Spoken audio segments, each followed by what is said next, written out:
We are so excited to welcome Kirsty Logan, and we will get to all of our burning questions in just a bit. Her keynote today is titled The ABCs of Queer Horror, Appetite, Bodies, and Coveting or Craving. Question mark. There were a lot of other C's that we could have discussed there. So for the keynote today with Kirsty, it's going to be an in-conversation keynote. What that means is that rather than giving Kirsty the floor to monologue for 30 or 45 minutes, we're going to be in conversation with her and asking questions and responding. But we will still take the last 15 minutes of this keynote to open up the questions to the audience because we know you're going to have burning questions that you want answered as well. Please remember for webinars, which we are in right now, that you should type your questions in the Q&A box. You're more than welcome to type away in the chat while we're speaking, but just if you could put questions in there, we can make sure that they're viewable for us at the end in that Q&A section. So hello, I'm one of the chairs for today's keynote. I'm Grace Worm. I'm the deputy chair of GIFcon and hopefully submitting my thesis at the end of this month. Don't talk to me about it. I'm insane.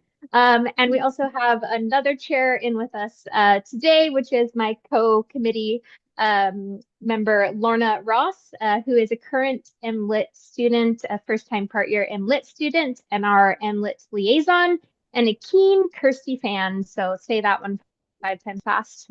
I'd like to remind everyone you got a little notification when you popped in, but this is being recorded and streamed live to YouTube. So hello, future audiences or current audiences on YouTube.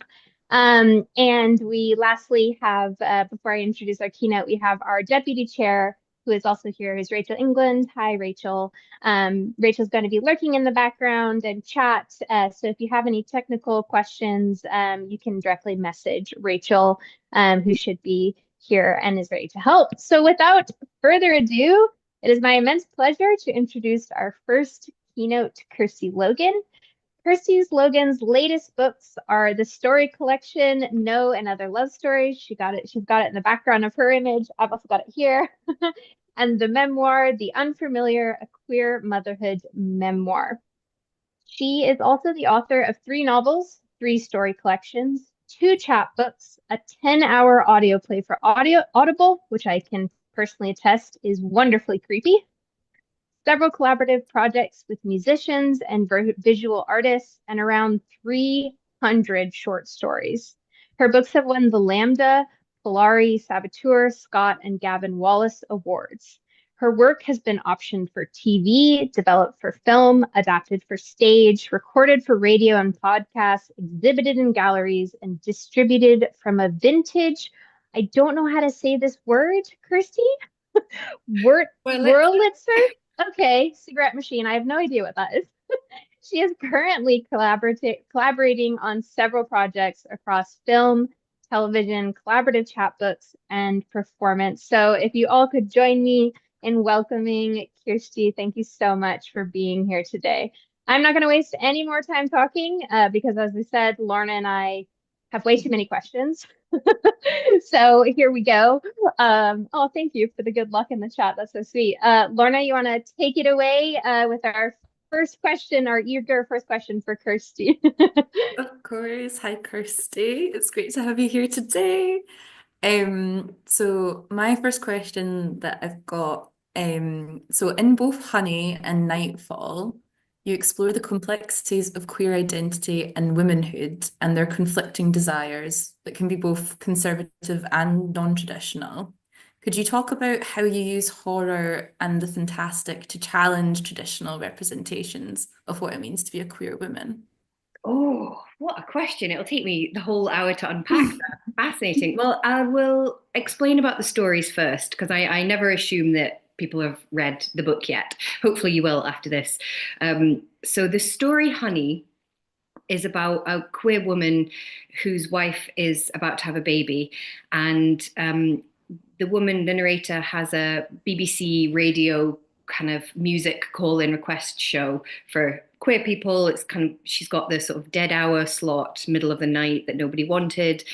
And it's about Oh, I suppose the key horror part is that she starts to feed meat to this wasp's nest that she finds in the shed. And it's tied in with this idea that she has to always be sweet. She gets treated poorly, not even poorly by her colleagues. She's just kind of very low level, belittled all the time, but not really to the extent that she can complain or do anything about it. It's just kind of gradually like picks away at her. And so she has to put honey and honey and honey, and she feels herself kind of choking on this honey. And I'm not saying it's literally from experience, but I will say I have and continue to be programmed as what I would call a safe queer. Which is explored in the story, which is I'm fully aware. I am not the character in the story. I have not, for legal reasons, fed meat to a wasp's nest or fed anything to a wasp's nest. But like the character in the story, I'm very aware that I tick several boxes for organizations that require boxes to be ticked. So I am a queer person, I am female, and I am what they call regional, what BBC calls regional, which is the entire UK out with London, is all comes under regional. It's quite a large area, but you know it's all regional. And however, I don't have a strong accent. I think present as fairly traditionally feminine. And I'm fully aware that although none of that is done on purpose, that's simply who I am as a person. I'm also aware that that means I am palatable to a certain kind of BBC-esque Radio 4 listener. In a way that other queer voices might not be as palatable or might seem more unfamiliar. That word comes up a lot in my work. More foreign, more other, I suppose. So it's really about that. And a funny story about that, I wrote this story about it, put it in this book. And I actually went on Radio 4 to talk about the book. And the older straight male presenter specifically mentioned that story and was like, oh, I hope it's not based on anyone specific. And I was like, no, it's just, you know, kind of many experiences that I've had. And he then proceeded to ask me why I didn't write better men. And I was like, oh, did you read the story though? Did you read the story? Anyway, fascinating scene. So now I'm like, oh, now I'm going to have to write a story about going on the radio to talk about that story. And then I'll go on the radio and talk about that. And then it'll just be this like Ouroboros that'll be the one story that I have to write over and over for the rest of my life. Anyway, so that's Honey. Nightfall is one that I get asked about a lot because I think it's a bit of a Marmite story. Yeah, why don't I write better men? Or why don't I write more men? I was asked like, why do I write just about women mostly? Just about women. Us little things. Yeah, fascinating. Again, I was just like the woman in the story because I was on live radio and I was like, I could turn this into a massive argument. I'm not going to come off well because the people listening to this show are fans of this presenter. They're not fans of me. I'm not going to come across well. It'll just become an absolute disaster. So I did my best to answer, but yeah, I felt I think if you wrote another story about it, that would be very meta. I was gonna, sorry, I didn't mean to cut you off, Kirsty. I was just gonna say for people in the audience who aren't familiar with your work, when I was rereading through this, I wrote down several points in Honey, but just exactly what you're saying, you know, you have these quotes where it's like, Sigrid is queer, but not scary queer. And then I think my favorite line from that, which I have to say because you've brought up this, why don't you write more men, is just one of those men who didn't know how to talk to a queer woman, which I just think is such a poignant example of that pressure that's put on a queer woman in that space to be this honeyed version. So anyways, those are really striking moments for me in the story. Continue. I have a friend who's non-binary. We were talking about this because they get even weirder behavior from, I won't reveal who they are, but they work in a very gender normative industry, I'll say. So they come across a lot of very specific type of man, a man who's very entrenched in his ways, I'll say. And the way that they speak to my friend is fascinating because it's like they open up this possibility of communication that they haven't experienced before, because they're not a woman, but they're not a man either. So they don't have to try and like impress them sexually, but then they also don't have to compete with them. And it's fascinating to kind of see. It's almost like the step forward of, I've had an experience of like how a certain type of man speaks to me, but like with my non-binary friend, it's like even weirder.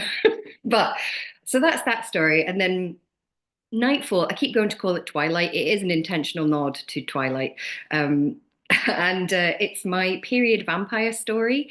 And when I went to write it, I actually had to look and check, because I was like, this is such an obvious story. I don't understand why no one else has written this. And I was like, I better check to see if anyone has written it. So, Googled like vampire that eats your period. My Google search history, honestly, cursed, absolutely cursed.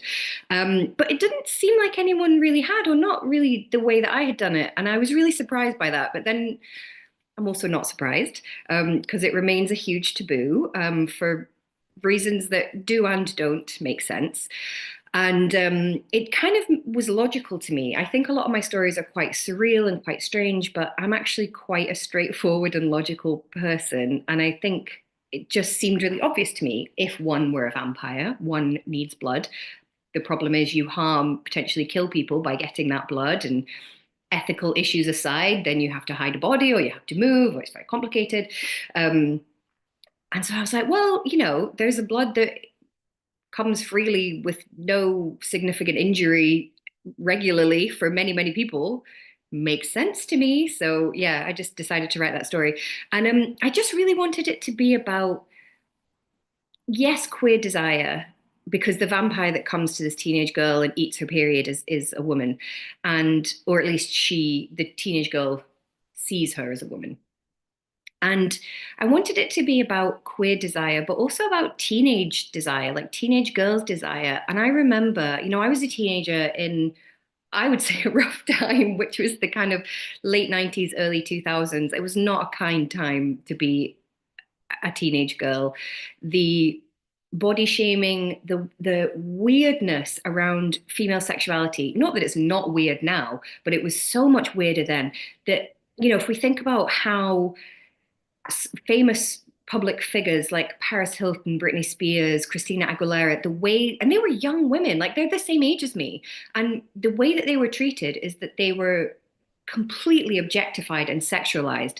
But then the second that they not even express any desire of their own, it's demonized. There's the famous thing where it's like a Greek statue and someone puts a phone in the hand and suddenly it's called vanity. And you're like, well, you were looking at her a second ago and it was fine. But if she's looking at herself, suddenly we have to demonize that. That's not a good thing.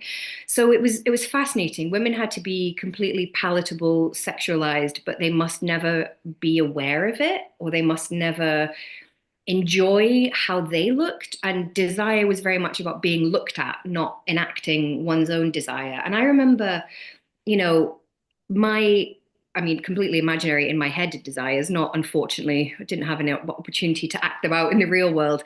They were so strange. They were very strange. And I think everyone has the capacity for very strange desires. And this has come up in a few of the stories, actually. I remember the Nancy Friday books, and they absolutely blew my mind. So Nancy Friday edited a series of books that were about anonymously submitted female desires. So women would just write in, I assume with paper in the post, because it was, that was in the 70s. And some of them were fascinating. When I was young, someone's mum always had a copy sitting around somewhere on like the top shelf of the bookcase, so I would always read them. And one really stuck in my mind, which was about a woman whose fantasy was that she accidentally fell into the gorilla enclosure at the zoo, and she had to like sexually placate the gorilla. And I found it so fascinating, because how strange, how utterly strange. No romance novel that I had seen was about a gorilla. And I don't think this woman, I don't know this woman, but I highly doubt she literally in real life wants to have anything sexually to do with a gorilla. It's a fantasy, right? It's like, it's about power, it's about control.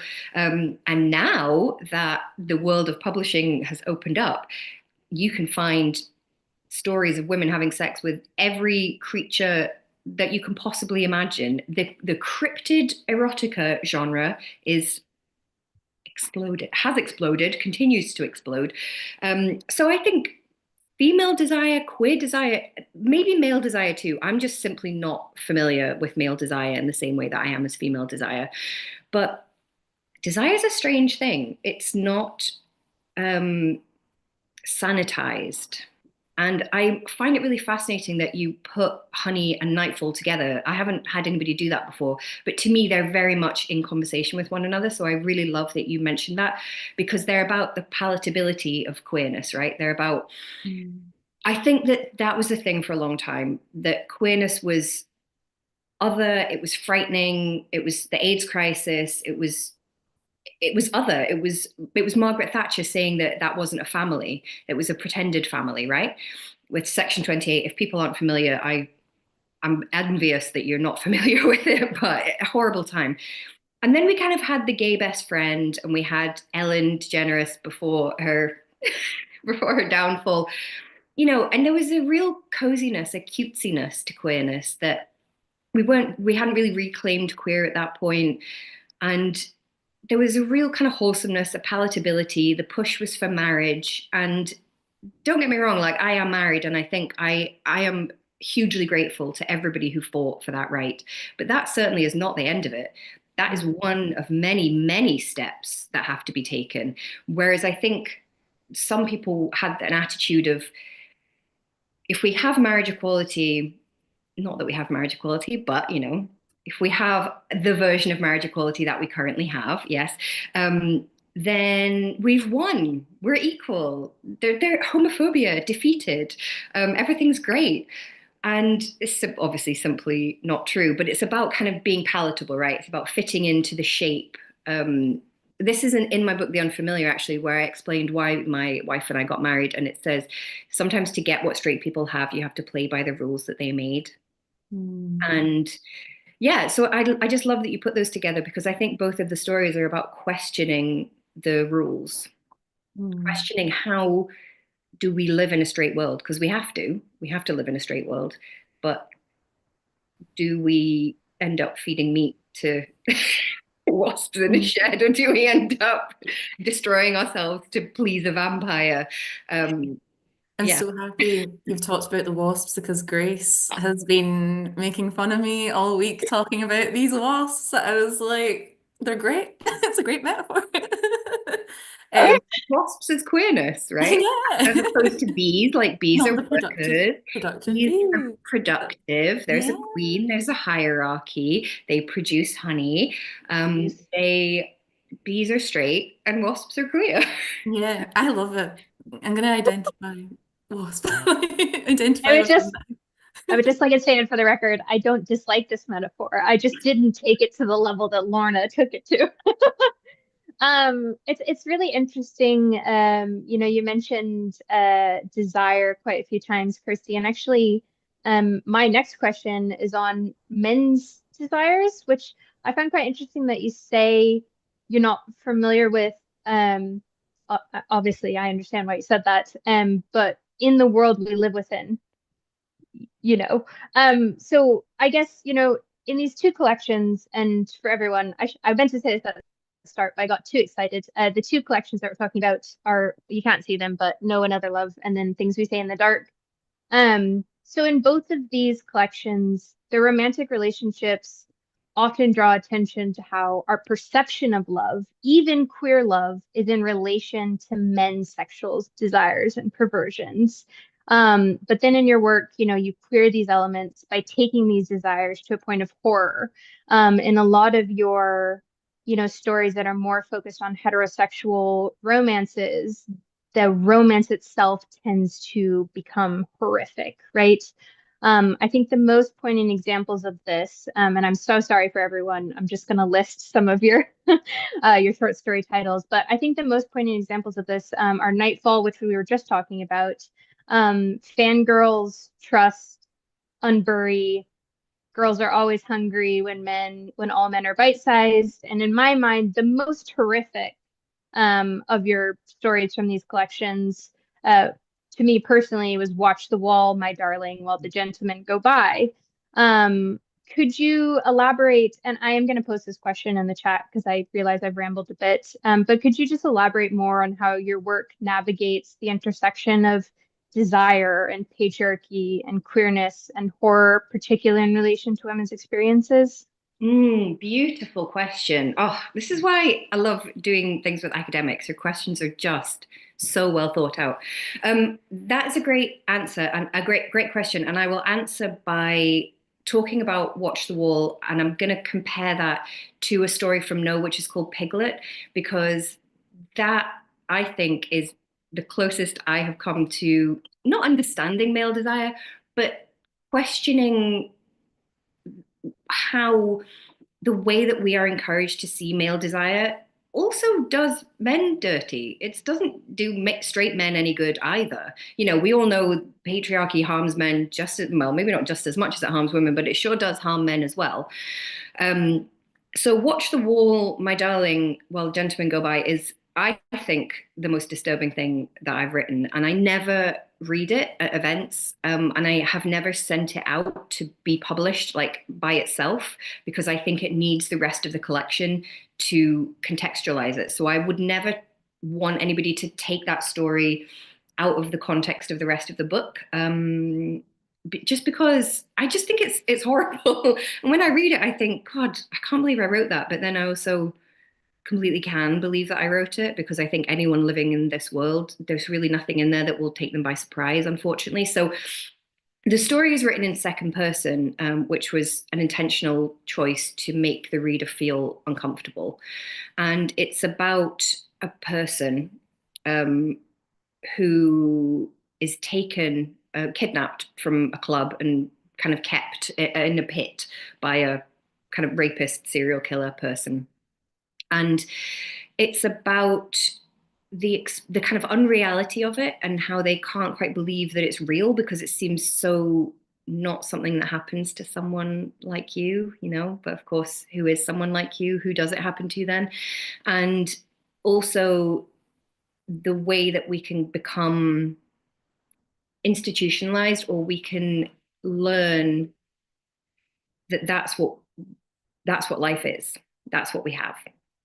And literally, I meant to write it as a horror story, but it also is supposed to be a sort of wider metaphor of how women are taught to view their own place in the world of desire. That's who you are. You're the woman who's kidnapped and kept in a pit. And there's a bit in it that says something like, he won't kill you as quickly as the others because you're his favorite. Congratulations. And again, I thought about that a lot, and I thought about the way that people who have been killed by serial killers are talked about. And I did read the phrase like that she was his favorite, and I think it was when the three women who had been kept in the man's house for decades were finally freed. And I'm sorry, the names have absolutely gone out of my head. Michelle, I read her book, and it was so fascinating. And in one of the reports, one of the women was described as his favorite. And I just thought, what a fascinating way to describe that. What a fascinating way to describe that. And absolutely bone chilling as well. So yeah, it is a disturbing story, and it exorcised a lot of things for me. And then in No, the story Piglet is, I'll need to explain this one. So it's about a woman who has a cannibalism fetish, as in she desires to be cannibalized. And she again, this is, hopefully it works as a story, but it's kind of meant to be metaphorical as well, that again, how women are encouraged to objectify ourselves, lay ourselves out on a platter, but not to desire anything back. not we are desired, we do not desire, or we desire to be desired. And she falls in love with this butcher, this kind of big, kind of meaty, quite ugly man, very, very masculine, sort of animalistic man. And she thinks brilliant, like he's this beast, he's going to kind of metaphorically cannibalize me.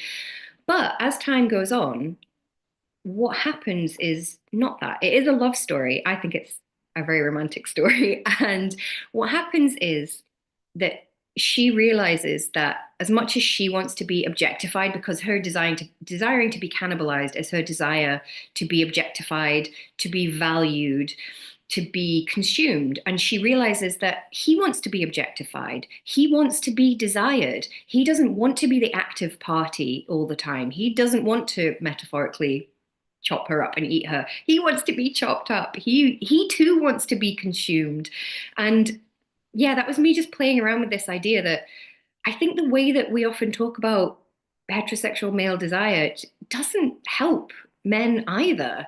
It helps like the tiny group of men who push the narrative and who push the agenda.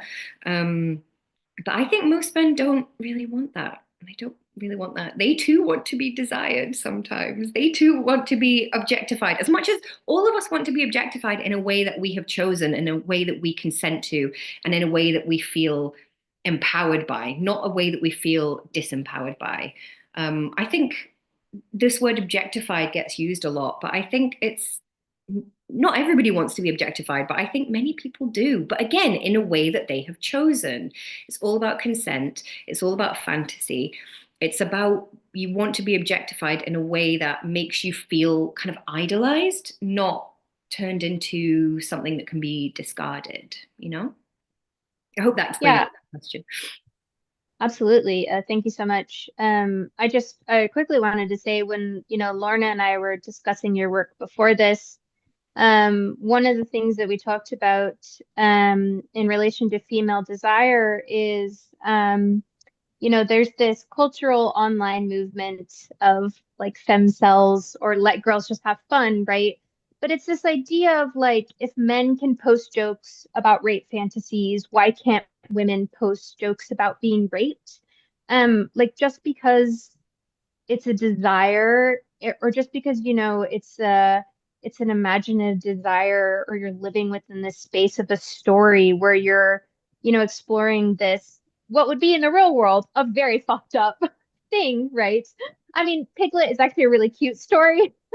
But in your other stories, some very fucked up things happen in these romantic relationships that women do kind of desire. I just think that's so important that you're giving a space to say, I'm gonna, as you say in the Gloaming, give it to the sea, right? I'm going to say the deepest, darkest parts of me, or the parts of women or society that we don't talk about, even if it's gross and even if it's horrific and even if it's fucked up, which I think is really, really beautiful. So I just really wanted to say that. I know Lorna is keen to also say something. I think it's really important as well I try really hard not to say whether things are good or bad. I don't think that's the job of a writer. I don't think that's the job of a fiction writer. We're not writing morality plays for children. We're not writing stories where someone has a black hat on and someone has a white hat on, and one person is the goodie and shows you the right thing to do, and one person is the baddie and shows you the wrong thing to do. That's not what fiction writers are doing. And I think that there can be a tendency to expect that. There can be a tendency to want the person who commits the terrible atrocity in the book to receive punishment in the book. And that is not the world. That's not the world. And if we choose to go to fiction to see that, if we choose to go to fiction to see a narrative where the good get their rewards and the bad get punished, that's fine. I'm not judging that. There are plenty of stories out there that are like that if that's what you want. But that is not the world that I live in, and that is not what I see. So that is not what I write. I really want to try and complicate that. So yeah, my characters they're not nice a lot of the time. I would never say that anyone should act the way that my characters do or should feel the way that my characters do.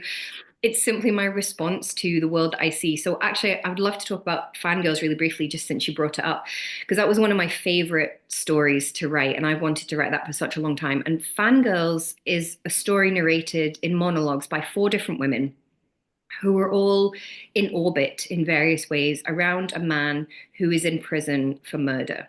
And he is not named. And he kind of is, who he is doesn't really matter. It doesn't matter to the story, and it really doesn't matter to the women, actually. It's about what he represents to them. So one of them is his new fiance, who he has met since being in prison. She saw him on the TV news being arrested and fell in lust with him. One is his ex-wife, who he's in prison for attempting to murder, and it's suspected that he murdered many, many other people. One is a teenage girl who pretends to be him online to kind of have sex chats with other teenage girls. And one is the prison guard who wants to write a tell-all story about him and make her name that way. And the reason I decided to write that is I'm really, really fascinated by women who are in love with serial killers. And I won't even name them. I don't feel like I should honor them by using their names, but there's a particular man who this character was based on, who, when he was arrested for the rape and murder of several women, so many women fell in love with him, wrote him fan mail, sent him naked pictures of themselves, wanted to marry him. And what I found really fascinating is that they didn't think he was innocent. There, of course, there are women who fall in love with people who are imprisoned because they rightly or wrongly believe them to be innocent, and that's separate. And they will campaign for them to get retrials, more evidence to come out. That's a separate thing. But these women did not for a second deny that he had done these things, and didn't try and justify the fact that he had done these things. And I think we pathologize that quite a lot. We say that they are mentally ill. There's a common belief that it's women who have been in abusive relationships, so they're attracted to violent men. But if you are with a violent man who's in prison, he can't be violent to you. So it's a kind of safe, it is like a rape fantasy, isn't it? It's a power play.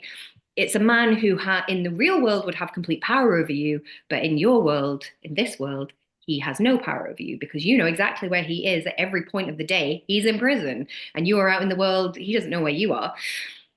But I think it's more complicated than that. And I think it comes back to Beauty and the Beast, the fact that we all read that as children and internalized that message. Not necessarily that specific story, but that genre of story, that type of story. This idea, I mean, I don't know about you, in the Disney Beauty and the Beast, I was very disappointed when he turned back into the prince. Like, she fell in love with him as the beast, right? She fancies him as the beast. And, you know, the story can try and tell us as much as we want that she loves him despite him being a beast.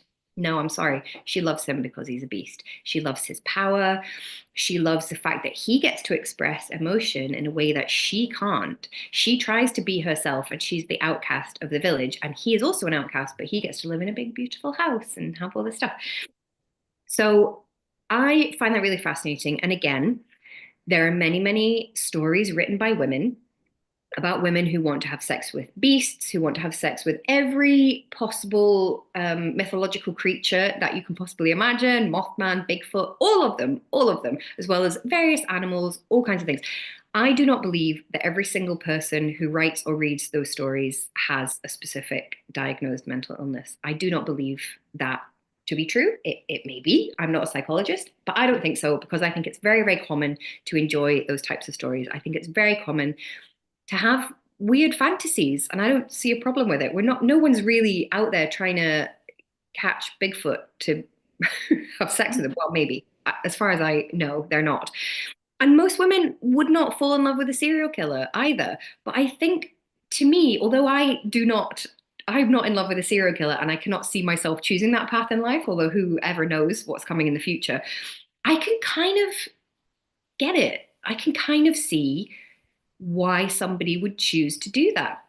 And I think as a fiction writer, that's what I always try and do. Someone whose path in life is wildly different than my own, rather than just other them and think, well, they're crazy, or I would never. How do you know what you would ever? How do you know? You don't know what you would ever. So I try and just get inside someone's head and think, why would they make that choice? what would be different in my life that might lead me to make that choice? Because, going off on a slight tangent, I'm very fascinated with cults. I'm writing a TV thing right now that's around cults.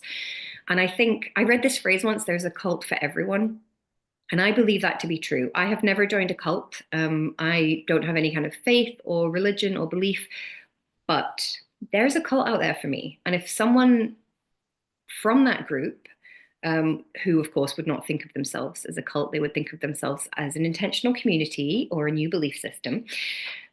If they came to me at a vulnerable time in my life and offered me exactly what I needed and wanted, I cannot say that I am somehow better than, or smarter, or more loved, or more logical than everyone who has ever joined one of these groups. So yeah, I try very hard to get inside different mindsets as well. I can't wait for the next Kirsty Logan book on cults then as well. And got stuff to look forward to. And I'm glad you brought up Beauty and the Beast, because I think that kind of leads into the next question as well that I had. So in No and in your previous short story collections, you've reworked fairy tale narratives like Bluebeard, which are traditionally patriarchal, conservative, and didactic, to create original feminist and queer fairy tales. So, in terms of the short story format, I was wondering, is there something about this form that you feel lends itself to exploring queerness and horror and the fantastic? Yeah, so interesting. Yeah, I think so. And I think it's always a struggle. I personally, I'm not a big fan of the modern phenomenon of like the reworked fairy tales. Carter did it best. There will never be another Carter. Her version was just fantastic. But actually, for me, the one that really turned my head and made me want to write fairy tales was Kissing the Witch by Emma Donoghue. I simply love her, absolutely love her. And I read that, I think I was 20, and it absolutely blew my mind. Incredible. And in the first story, I believe it's Snow White is the first story in the book. And at the end, the girl, Snow, she wakes up from her sleep and decides to go back to the castle to build a relationship with her stepmother, like a familial relationship. And I was just like, I didn't know you could do that. I didn't know you could change the story like that. I knew you could change the story in many, many ways. And I actually ended up writing my undergrad dissertation on retold fairy tales, specifically Beauty and the Beast and Snow White. And so many of them simply flip the roles. So we have, Snow White's the innocent one and the Queen is the evil one. Many, many quote retellings just flip it. Now Snow White's the evil one. Maybe she's a vampire. Maybe she's got a scheme. Whatever it is. I thought that was a jar of pickles there, and I was like, wow, what a fascinating. Not judging your snack choices, but I was like, wow, literally drinking pickle juice, fascinating. Okay, it's not though. I mean, not that I wouldn't, but it's not today. Back time. Sorry, I got distracted in my mind there.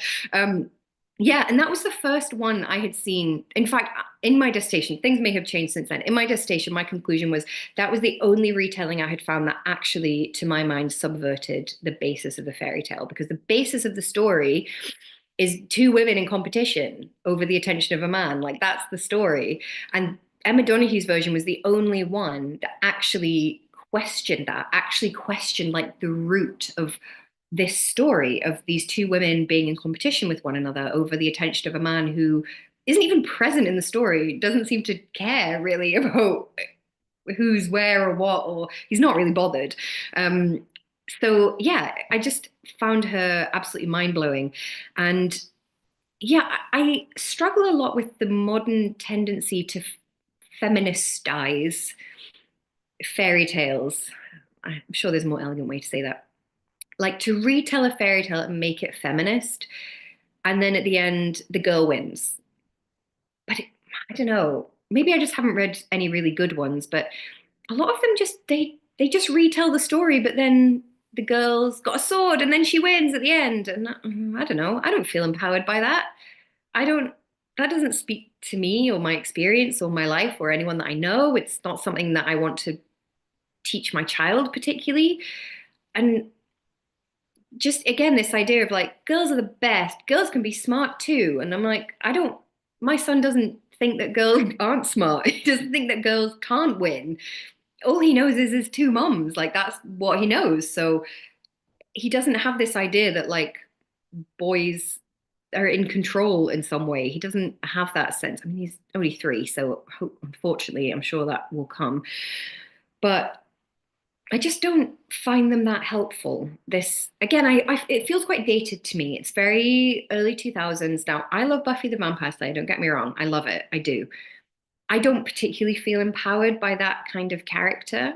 And I think, of course, there has been, now that we know many things about the men who wrote those characters, there's been a re-examination of, is that type of character actually just a kind of male fantasy of like a little skinny, delicate girl who's super strong and she's going to throw you on the ground? And I don't know, I don't feel particularly empowered by that personally. I think Buffy has a lot of things that can be empowering. I think the lesbian representation for the time had some things going for it. So I'm not knocking it completely.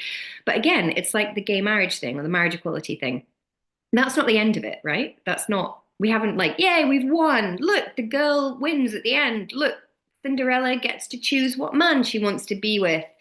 Girl power. Like, it's not the end of it. That's not where we go with it. So I just think fairy tales are such a bedrock of society. Even if we were never read fairy tales as a child, or we never read fairy tales as a child, they're so much a part of language. You know, you can talk about a poisoned apple. Like, people would kind of know what you meant if you were like, oh, that's a poisoned apple. We would know what they meant. We wouldn't say, why have you said poisoned apple and not like poisoned broccoli or poisoned orange?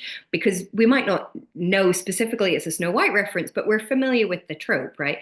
Or like sleeping for 100 years. These kind of things, they're so embedded, but we just never go back and actually think about these stories. Yeah, and even the retellings, I don't know. They're not working for me. I think you've absolutely hit the nail on the head. I've told this story a couple times before, but when I used to teach at a public school in Texas, I taught a course that is now illegal to teach in the state of Texas, which was on the rhetoric of race, gender, and ethnicity in American society. You can see why that is very controversial. But you know, we did a Disney week. I know there's a lot I could go into with that course. It was an amazing course, one of the best experiences of my life. But you know, we did a Disney week, right? A Disney week, the rhetoric of Disney in terms of, you know, race, gender, and ethnicity. And I love this story because it's such a good example of this. You know, I'm talking about Snow White and I'm talking about the way that it depicts gender and femininity. And, you know, one of my students is like, Miss Worm, why are you bashing on this story that was written in the 50s or, you know, even earlier? Like, this is so old news. We're so past this, you know? And I said, okay, fair point. Raise your hand if you've never seen Sleeping Beauty.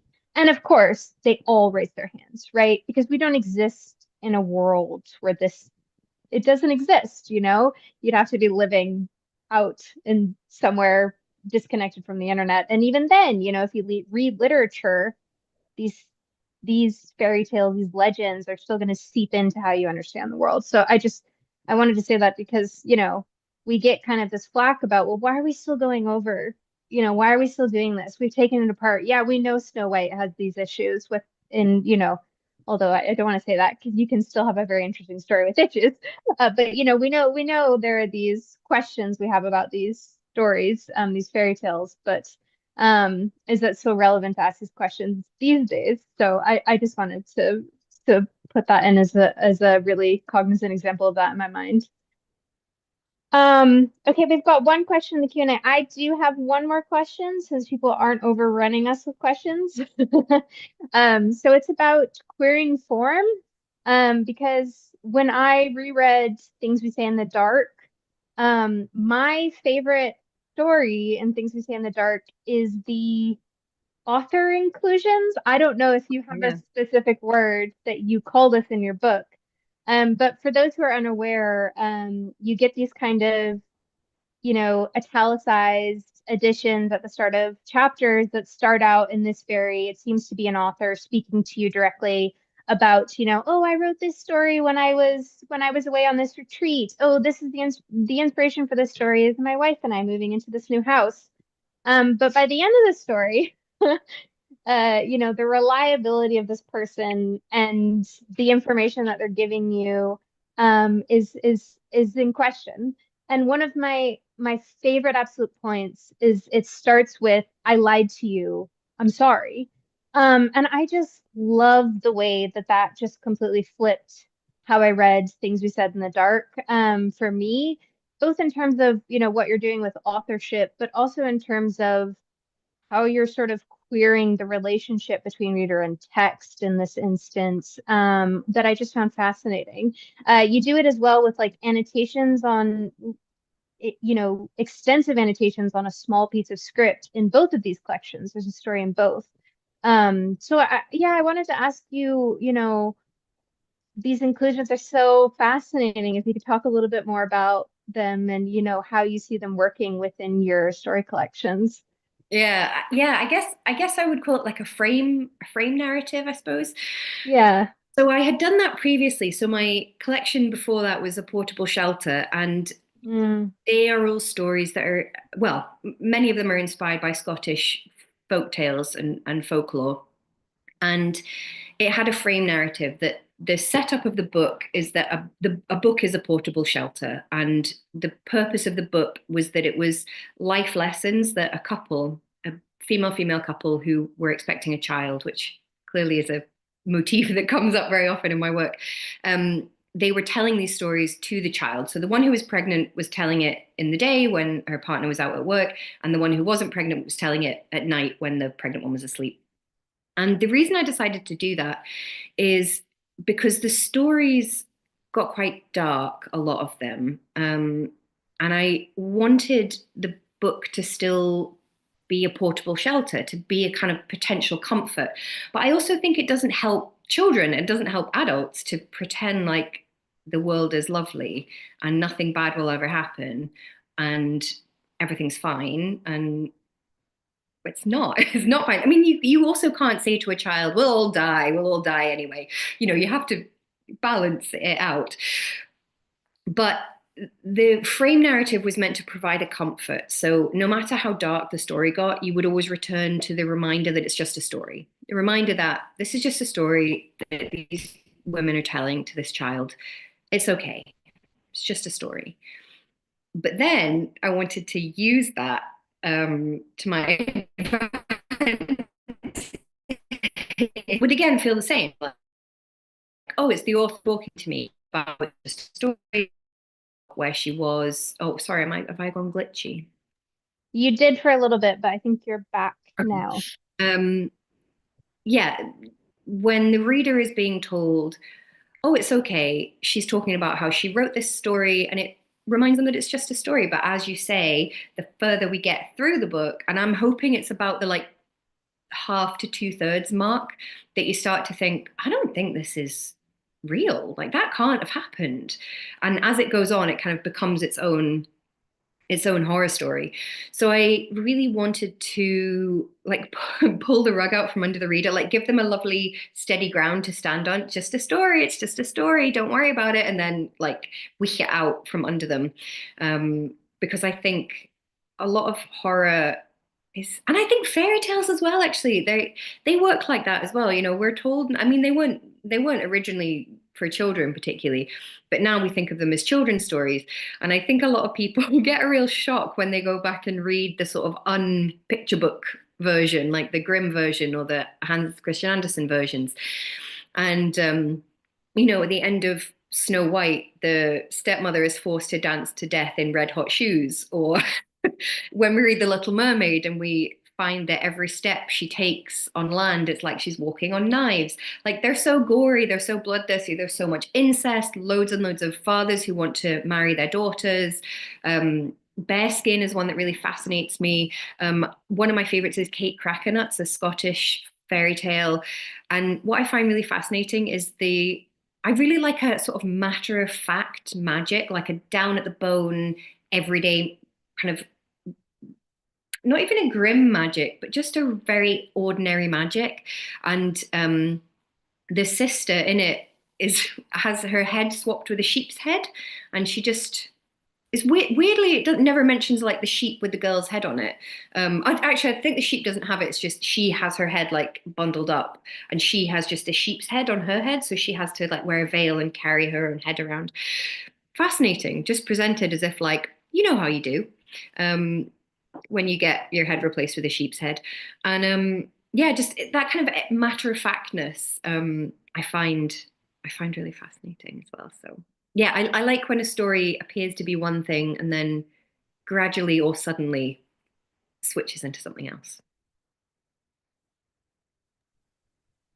So I think we're going to go into audience questions now. Exciting. And our first one also kind of leads in quite nicely to what you were kind of talking about with queer motherhood and portable shelter.